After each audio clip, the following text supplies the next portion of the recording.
Hi, welcome back to God Aware. I don't know if you've ever been in a service or listening to somebody and a word just jumped out at you, like a certain word that they were talking about or speaking about, and just this single word, like you didn't understand exactly the full implications or the definition, but like it caught your attention. You're like, I don't know why this one word, caught my attention.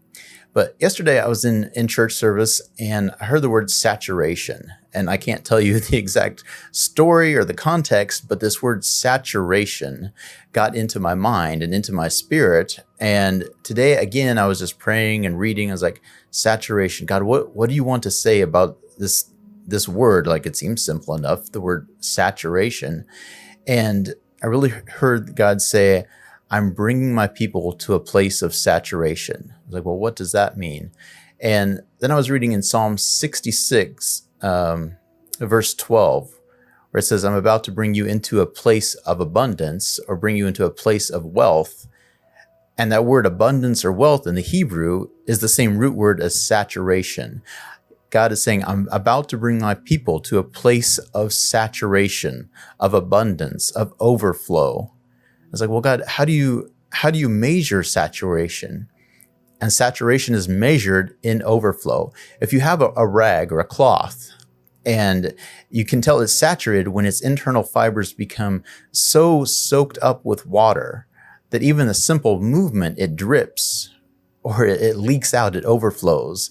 If you have a kitchen cloth that you've saturated it in water, like even just picking it up to move it from one place to another, it drips out that water, it leaks that water.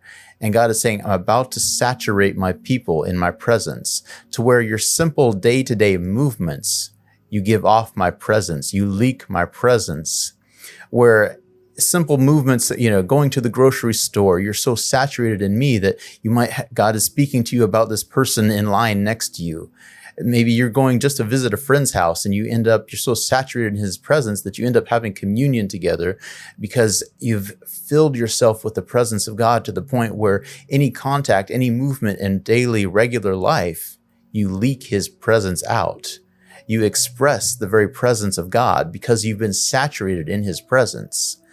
And it's interesting that we don't experience this all the time, most Christians, and it's because we go into his presence maybe for a few hours on Sunday morning and we soak up his presence, but it's not to the point of saturation.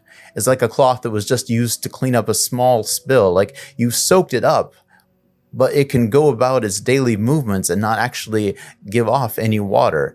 I think the majority of Christians are people like we spend some time, a few hours in church service, a few hours, seeking God to where we soak up the presence of God, but not to the point of saturation, only to the point where when we're under pressure, when we're squeezed, now we cry out to God. Now we know where our strength is, but it's only under the pressure where the presence of God starts to come out, where we're actually seeking.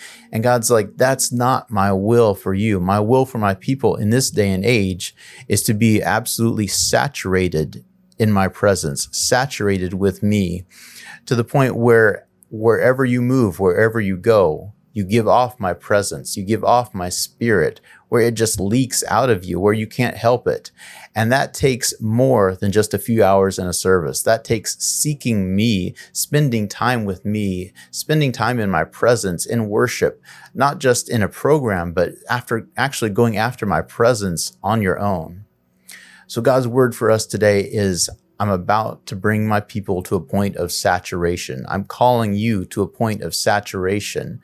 In Psalm 66:12, where he's about to bring you into this land of abundance, of wealth, of saturation, to where you're so soaked in God that you overflow. Thank you for listening. Until next time, may you remain in the presence of God. God bless.